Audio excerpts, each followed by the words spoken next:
मैं धर्म के दूसरे लक्षण पर आता हूँ। दूसरा लक्षण है क्षमा। क्या रहे? क्षमा।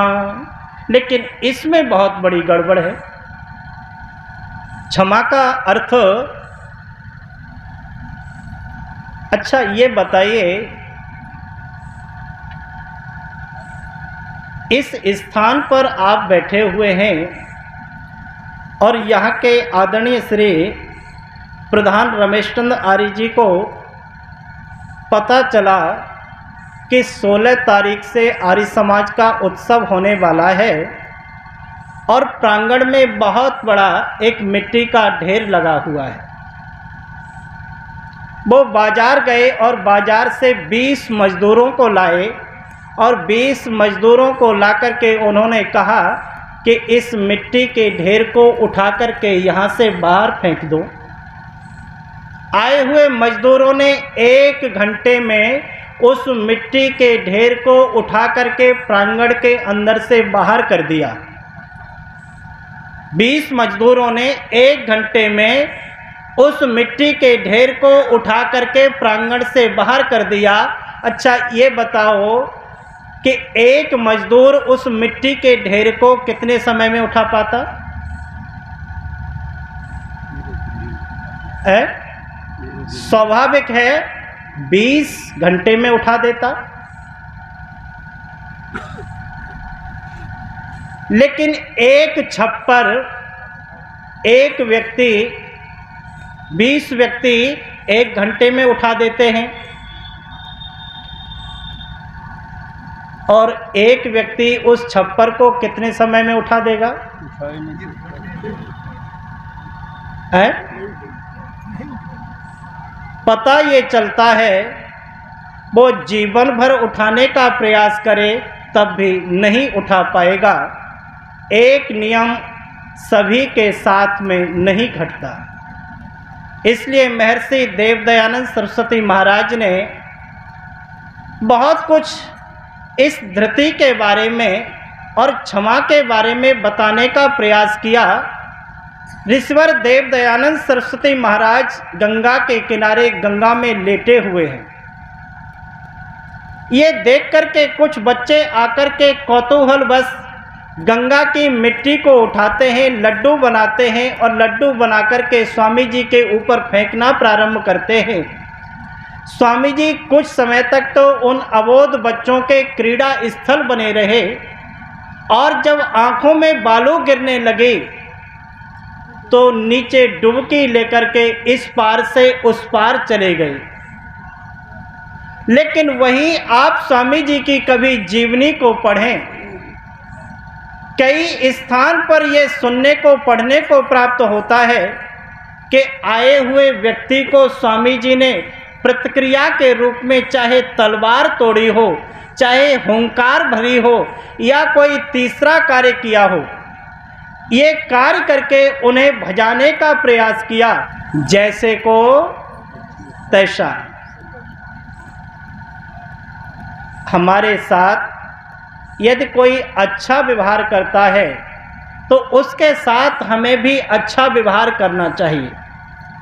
लेकिन यदि हमारे साथ कोई गलत व्यवहार करता है तो उसका हमें प्रतिकार करना चाहिए, उसका हमें विरोध करना चाहिए।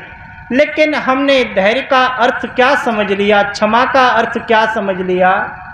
आज अक्सर कमज़ोर व्यक्ति ये कहता है बलवान से कि जाओ मैंने तुम्हें क्षमा कर दिया। यदि शक्तिशाली व्यक्ति कमज़ोर को क्षमा करता है तो ये माना जा सकता है कि इसने वास्तविक अर्थों में क्षमा दान दिया है। लेकिन शक्तिशाली होकर के कमज़ोर को वो क्षमा नहीं करता। यदि प्रताड़ना करता है तो ये क्षमा कोटि में नहीं आता। पता ये चलता है कि शक्तिशाली होने के पश्चात, बलवान होने के पश्चात आप निर्बल व्यक्तियों पर हमेशा दया की भावना रखते हैं, कमज़ोर व्यक्तियों पर अपना कृपा का हाथ बनाए रखते हैं, तो ये वास्तविक अर्थों में क्षमा है। धर्म का तीसरा अंग क्या है? दमः और दमा का अर्थ है दमः, इंद्रियों का दमन करना, इंद्रियों को अधर्माचरण से, मन मस्तिष्क को भी अधर्माचरण से रोक करके धर्माचरण में लगाना। हम प्रतिदिन कामना करते हैं प्रभु से कि हे प्रभु तन्मे मनः शिव संकल्प मस्तु, मेरा मन ये शिव संकल्पों वाला बन जाए और ऐसा शिव संकल्पों वाला बन जाए कि मैं अपने इस मन से निरंतर अच्छे कार्य करता रहूं। लेकिन क्या हम अपने मन से अच्छे कार्य करते हैं? क्या इस धर्म के तीसरे अंग को हमने अपने जीवन में धारण किया है? हमारा मन निरंतर अच्छे कार्यों से भागता रहता है। आप किसी व्यक्ति से ये बात कहें कि आप जीवन में अच्छे कार्य करो, किसी युवक से कह कर के देखना, तो आज का युवक आपसे तत्काल ये कहता है कि अच्छे कार्य करने का अभी मेरे पास समय नहीं है। अच्छे कार्य तो 80 वर्ष की अवस्था के पश्चात किए जाते हैं। मनुष्य की औसतन आयु 100 वर्ष है। अभी मैं 24 वर्ष का हूँ, अभी मैं 25 वर्ष का हूँ। आप मुझसे अच्छे कार्यों की अपेक्षा करते हैं?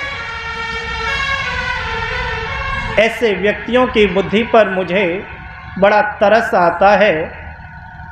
मैं कई बार विचार करता हूं कि काश ऐसे व्यक्तियों ने महर्षि भर्तृहरि के गणित को भी थोड़ा समझा होता। उनका गणित क्या है? वो बहुत सुंदर लिखते हैं एक स्थान पर कि ये बिल्कुल सही है कि मनुष्य की औसतन आयु 100 वर्ष है। आयुर्वर्ष शताम नृणाम परिमितम, ये बिल्कुल सही है कि मनुष्य की औसतन आयु 100 वर्ष है। लेकिन आप 100 वर्ष का आधा कर दीजिए, 100 वर्ष का आधा कर दीजिए, 50 हो जाता है। ये ऋषि कहते हैं कि मनुष्य की 50 वर्ष की आयु सोने में व्यतीत हो जाती है। 100 में से 50 वर्ष की आयु मनुष्य की सोने में व्यतीत हो गई, तो जरा सोच के बताओ कि शेष कितनी बची? अरे 50 वर्ष बची। लेकिन ये ऋषि यहीं नहीं रुकते, आगे फिर लिखते हैं तस्यार्धस्य परस्य चार्थमपरम बालत्व वृद्धत्वयो। जो 50 वर्ष की आयु बची उसका पुनः फिर आधा कर दो, कितना होता है? 25 वर्ष। ये ऋषि कहते हैं कि मनुष्य की 25 वर्ष की आयु बालपन और वृद्ध अवस्था में व्यतीत हो जाती है। यदि 50 में से 25 वर्ष की आयु हमारी बालपन और वृद्ध अवस्था में व्यतीत हो गई, तो बताओ शेष कितनी बची? बताओ।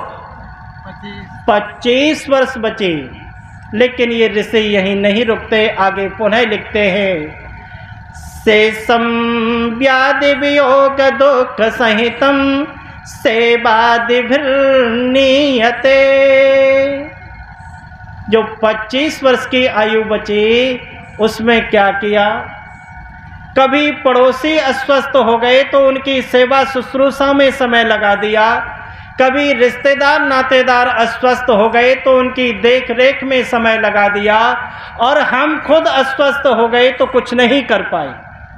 ये ऋषि कहते हैं कि मनुष्य की अपनी आयु कुछ नहीं है। जन्म से लेकर के जीवात्मा जब तक शरीर का परित्याग करके नहीं जाता, उतने बीच का जो समय मिला हुआ है, उस समय में आपको समस्त दुनिया का कार्य करते हुए कुछ ऐसे अच्छे कार्य भी कर लेने हैं कि जिनके आधार पर आपकी मुक्ति सुनिश्चित हो सके। और मुक्ति न मिले, यदि आप मुक्ति के पायदान से फिसल जाएं, तो कम से कम आगामी शरीर मनुष्य का तो आपको प्राप्त हो ही जाए। ऐसे अच्छे कार्य हमें इस जीवन में ही कर लेने हैं। इसलिए ऋषि कहते हैं कि इस दमन को, इस दमह को हम अपने जीवन का अंग बनाएं। धर्म का चौथा लक्षण बहुत सुंदर है। मैं इस धर्म के चौथे लक्षण की व्याख्या करके आपको बिल्कुल भी नहीं बैठा लूँगा, अपनी वाणी को विराम दूंगा। मैं समझ रहा हूँ कि कोयल की आवाज़ सुनने के पश्चात कौवे की आवाज़ सुनना कोई पसंद नहीं करता। लेकिन मुझे आपने जो व्यवस्था सौंप रखी है उस व्यवस्था का मैं तो वाहन कर रहा हूँ। ऋषि कहते हैं कि धर्म का चौथा लक्षण है अस्तेह, अर्थात चोरी न करना। और चोरी कई प्रकार की है, मन से है, वचन से है और कर्म से है। यदि हम अपने जीवन से इस चोरी का परित्याग कर दें, मैंने कल चर्चा की थी कि पति और पत्नी में केवल विचारों की चोरी है। यदि विचारों की चोरी का हम परित्याग कर दें तो हमारा ग्रस्त रूपी धर्म, ग्रस्त रूपी गाड़ी बहुत अच्छी यात्रा पर निकल पड़े। लेकिन पत्नी के मन में जो विचार हैं वो पति के साथ बताना नहीं चाहती, और पति के मन में जो विचार हैं वो पत्नी के साथ साझा नहीं करना चाहता। पता चलता है कि सबसे बड़ा आश्रम, गृहस्थाश्रम, पतन की कगार पर आकर के खड़ा हो जाता है। हम उस देश के वासी हैं कि जहाँ कभी भी किसी भी स्थिति में व्यक्ति चोरी करता ही नहीं था। और धन की बात करूं तो भारतीय शास्त्रकार कहते हैं कि यहाँ के लोग ये मानते थे पर द्रव्येषु लोष्टवत् पर दारेषु मात्रवत्। दूसरे के धन को यहाँ का नागरिक हमेशा मिट्टी के ढेले के समान समझता था और दूसरे की नारी में हमेशा अपनी माँ का रूप देखता था। हम उस देश के वासी हैं, हम उन ऋषियों की संतान हैं कि भूल से भी यदि चोरी कर ली तो राजा के पास जाकर के स्वयं दंड की याचना करते थे। एक ऋषि जिनका नाम है सांख्य और दूसरे ऋषि जिनका नाम है लिखित। एक दिन लिखित के मन में यह विचार उत्पन्न हुआ कि बड़े भाई सांख्य से मिले हुए बहुत लंबा समय हो गया, उनके आश्रम में जाकर के बड़े भाई का हालचाल जानना चाहिए। ये विचार उत्पन्न होते ही लिखित अपने बड़े भाई सांख्य के पास जाते हैं। आश्रम में जाकर के पता चलता है कि भाई किसी व्यवस्था के बस आश्रम से बाहर गए हुए। पूछने पर पता चला कि थोड़ी देर में आने वाले हैं। लिखित विचार करते हैं कि जब तक भाई आएंगे तब तक उनके आश्रम को घूम करके देख लिया जाए। ये उत्तम विचार आते ही लिखित ने आश्रम का भ्रमण करना प्रारंभ किया। आश्रम का निरीक्षण परीक्षण करते हुए एक ऐसे स्थान पर पहुंचे जहां आम का बहुत सुंदर बगीचा है। आज जैसे यात्रा के संसाधन नहीं हुआ करते थे, प्राचीन समय में व्यक्ति पैदल जाया करता था। मार्ग में पैदल आने के कारण क्षुधा भी व्याप रही थी। आम के बगीचे को देख करके मन में विचार उत्पन्न हो गया कि इस बगीचे से एक फल खा करके अपनी क्षुधा की निवृत्ति कर ली जाए। ये विचार आते ही एक आम के फल को तोड़ करके खा लिया। कुछ समय के पश्चात जब सांख्य आश्रम में आए और लिखित ने आश्रम की व्यवस्था का वर्णन किया, आश्रम के बारे में बताया, वर्णन करते हुए मुख से ये निकल गया कि आश्रम बहुत सुंदर है, लेकिन उससे भी सुंदर आपके बगीचे के फल हैं। आपके आम का बगीचा है, उसमें जो आम लगे हुए हैं वो बहुत ही स्वादिष्ट हैं। जैसे ही ये बात सांख्य ने सुनी तो सुनकर के कहा कि लिखित, मैं मानता हूँ कि चरम के चक्षुओं से आपने भ्रमण करके आश्रम देखा होगा, लेकिन ये बताओ मेरे बगीचे के आम बहुत सुंदर हैं, स्वादिष्ट हैं, वो चरम के चक्षुओं से तो नहीं देखे जा सकते बिना चखे हुए। क्या आपने आम तोड़ करके खाया है? इतना सुनते ही ये ऋषि कहने लगे कि हाँ, मैंने आम तोड़ करके आपके बगीचे से एक खा लिया है। इतना सुनते ही सांख्य ने कहा कि लिखित, तुमने चोरी की है और इस चोरी का तुम्हें प्रायश्चित करना चाहिए। लिखित ने कहा कि आप जैसा दंड देंगे मैं स्वीकार करने के लिए तैयार हूँ। सांख्य कहते हैं कि ब्राह्मणों का कार्य दंड देना नहीं, ब्राह्मणों का कार्य केवल सलाह देना है। यहाँ के राजा के पास जाओ और जो दंड बनता है वो राजा के पास जाकर के लो। इस बात को सुनकर के ऋषि राजा के पास जाता है और राजा को जैसे ही पता चलता है कि लिखित आए हुए हैं तो सिंहासन छोड़ करके खड़ा हो जाता है। स्वागत में अनेकों प्रकार के वचन बोलता है, लेकिन ऋषि हाथ जोड़ करके खड़ा हुआ है कि राजन, मैं एक चोर हूं। ध्यान देना, एक ऋषि कहता है कि मैं एक चोर हूं और मैं चाहता हूं कि जो उचित दंड है वो मुझे दंड दिया जाए। कितनी उच्च परंपरा इस देश की रही। आज किसी व्यक्ति को आप रंगे हाथों पकड़ लें और ये कहें कि आप चोर हैं तो विवाद थोड़ा सा लंबा हो जाएगा।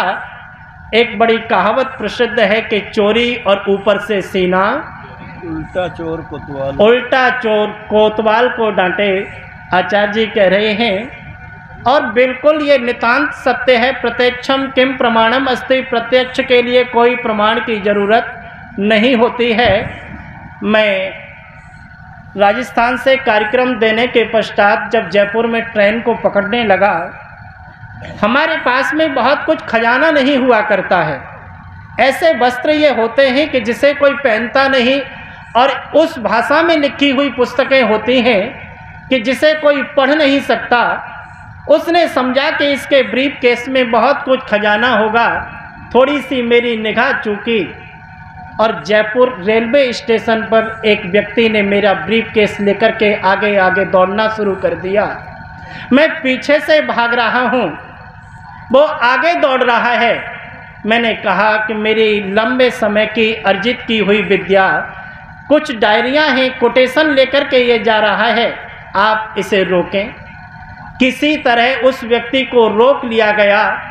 जब उस व्यक्ति से मैंने कहा कि सज्जन, इसमें कोई पैसा नहीं है, मैं फकीर आदमी हूँ, दुनिया का सबसे बड़ा फकीर आदमी हूँ, तो वो व्यक्ति कहता है कि श्रीमान क्षमा चाहता हूँ, मुझसे भूल हो गई, आपकी जैसा ब्रीफकेस ही मेरा ब्रीफकेस था।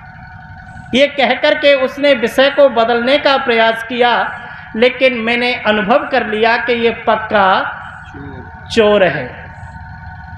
तो आज वो ऋषि राजा के सामने खड़ा है और बार बार कह रहा है कि राजन, मैं चोर हूँ, मैं चाहता हूँ कि आप मुझे दंड दो। राजा बार बार कहता है कि मेरा सौभाग्य है आप मेरे दरबार में पधारे हैं, ये मेरा सौभाग्य है। लेकिन ऋषि अपनी बात पर डटे हुए हैं। न चाहते हुए भी सज्जनों, उस समय की व्यवस्था के अनुसार राजा को उस ऋषि का दाहिना हाथ काटना पड़ा, क्योंकि उस समय ये व्यवस्था थी कि व्यक्ति जिस अंग से कुचेष्टा करता था, गलत कार्य करता था, उसके उस अंग को काट दिया जाता था। मैं और आप उस देश के वासी हैं कि जहां व्यक्ति कभी भी किसी भी परिस्थिति में चोरी नहीं करता था, आज चोरी किए हुए, चोरी बिना किए व्यक्ति का गुजारा नहीं होता है। धन की आवश्यकता सभी को है। हम कामना करते हैं मंत्रों में, वयम श्याम पतयोरयिणाम, हे प्रभु मुझे धन ऐश्वर्य का स्वामी बनाओ। लेकिन वेद में एक स्थान पर कहा गया, इंद्रम सृष्टानि द्रविणानि धेहि, हे प्रभु मुझे धन चाहिए, लेकिन वो धन कैसा हो? वो धन सुंदर हो, श्रेष्ठ हो, अच्छे साधनों से अर्जित किया हुआ होना चाहिए।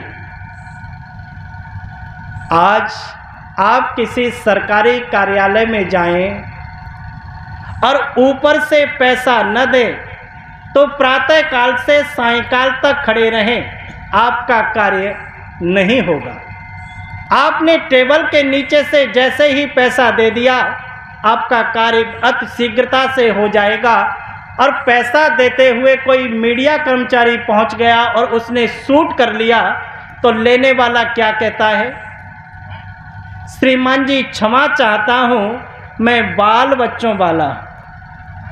प्राचीन समय में टेबल के नीचे से पैसा दिया जाता था, तो उस पैसे को देख करके लेने वाला कहता था, श्रीमान जी मैं क्षमा चाहता हूँ, मैं बाल बच्चों वाला हूँ। समझ नहीं आता कि समय बदल गया या हम बदल गए। आज किसी व्यक्ति से आप ये पूछें कि आपने अपनी बेटी का संबंध कहाँ किया हुआ है, तो बड़ी फक्र से सामने वाला व्यक्ति बताता है कि मेरा जमाई वहाँ का रहने वाला है, और आपने ऊपर से ये पूछ लिया कि होने वाला जमाई क्या कार्य करता है। तो बड़ी फक्र से ये व्यक्ति बताता है कि अमुक ऑफिस में कार्य करता है, और बिना बताए अपने आप बताता है कि सरकार की तरफ से बहुत अच्छा वेतन, बहुत अच्छी पगार तो नहीं मिलती, लेकिन अन्य आय बहुत अधिक हो जाती है, जिससे जीवन का गुजारा बहुत अच्छा हो जाता है। ऊपर से आप अन्य आय का अर्थ सहजता से समझ सकते हैं। अन्य आय का अर्थ होता है, अन्याय का अर्थ होता है अन्याय, जो गलत तरह से धन अर्जित किया जाता है उसी को अन्याय कहते हैं। बस छोटी सी बात कह करके अपनी वाणी को विराम दूंगा। हम उस देश के वासी हैं कि बिना श्रम किए हुए यहाँ का नागरिक अपने पशुओं के उदर की पूर्ति भी नहीं किया करता था। प्राचीन समय में एक व्यक्ति अपने कपड़े में कुछ चपातियां बांध करके किसी मार्ग पर जा रहा है। रास्ते में उसे एक रैंट दिखाई दिया। मन में विचार उत्पन्न हुआ कि यहाँ जल की समीपता है, वृक्षों का झुरमुट भी है, शायद आगे जाकर के इतना उत्तम स्थान प्राप्त हो न हो, थोड़ा सा रुक करके यहाँ भोजन कर लिया जाए। ये उत्तम विचार आते ही उस व्यक्ति ने अपनी उन चपातियों को एक वृक्ष की शाखा से बांध दिया और रेत पर जाकर के हस्त प्रक्षालन करने लगा। इतने में एक दूसरा व्यक्ति आया जिसके साथ में एक ऊंट है, और उसने भी उस चलते हुए रेत को देख करके अपने ऊंट को उस वृक्ष की शाखा से बांध दिया, और दोनों हस्त प्रक्षालन करने के पश्चात जब वापस लौटे तो प्रथम व्यक्ति ये देखता है कि उसका कपड़ा जिसमें चपातियां बनी हुई थीं वो कपड़ा वृक्ष के तने के नीचे जड़ों में पड़ा हुआ है। ये देख करके वो समझ गया, एकदम समझ करके रोने लगा।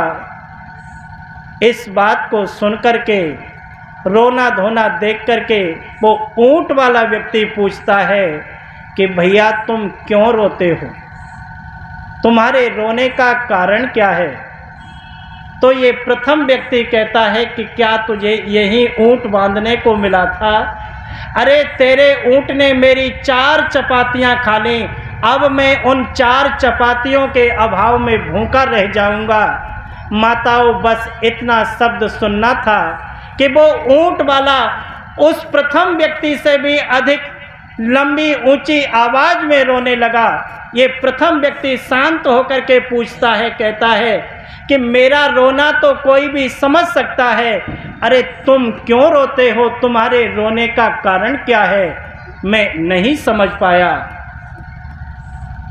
ये ऊंट वाला व्यक्ति उत्तर देता है कि श्रीमान, ये बिल्कुल सही है कि मेरे ऊंट ने तुम्हारी 4 चपातियां खा ली, उन 4 चपातियों के अभाव में आप भूखे रह जाएंगे, ये बिल्कुल सही है। लेकिन जिस ऊंट ने बिना श्रम के अपने उदर की पूर्ति कर ली, अरे क्या वो ऊंट अब कोई कार्य करेगा? वो ऊंट अब किसी काम का नहीं रहा। अरे तुम्हारी तो 4 चपातियां गईं, मेरा तो पूरा ऊंट का ऊंट ही चला गया। मैं उस देश का वासी, आप सब उस देश के वासी हैं कि जहां ऐसी संस्कृति के और ऐसी विचारधारा के मानने वाले लोग निवास करते थे। लेकिन आज हम किस पायदान पर खड़े हैं, ये किसी से पूछने की आवश्यकता नहीं है। हम अपने हृदय पर हाथ रख कर के ये जान सकते हैं, महसूस कर सकते हैं कि हम शिक्षित नहीं हुए, हम उन्नत नहीं हुए, हम निरंतर पतन की तरफ जा रहे हैं। मैं परमेश्वर से कामना करता हूँ, समय बहुत अधिक हो गया है, इस बात के लिए भी क्षमा प्रार्थी हूँ। मैं परमेश्वर से कामना करता हूँ कि आप सभी धर्म के इन 10 लक्षणों को समझ करके अपने जीवन में धारण करने का प्रयास करेंगे, वो परमेश्वर आपको ऐसी मेधा ऋतंभरा प्रज्ञा बुद्धि प्रदान करे। ऐसी भावना और कामना के साथ में अपनी वाणी को, अपनी चर्चा को यही विराम देता हूँ। यदि मैंने कुछ ऐसा कह दिया हो जो आपको अच्छा न लगा हो, इस बात के लिए भी मैं हाथ जोड़ कर के क्षमा प्रार्थी हूँ। और कुछ अच्छा कह दिया हो, हालांकि मेरा अपना ये मानना है कि बीते 20 वर्षों में मैंने अभी तक अच्छा नहीं कहा, लेकिन मैं भी आप सबकी तरह एक साधारण मनुष्य हूँ, साधारण व्यक्ति हूँ। भूलवश ही मेरे मुख से कुछ अच्छा निकल गया हो या कुछ आपको अच्छा लग गया हो, तो उसे अवश्य अपने जीवन का अंग बनाएं। ऐसी भावना और कामना के साथ इति ओम शम।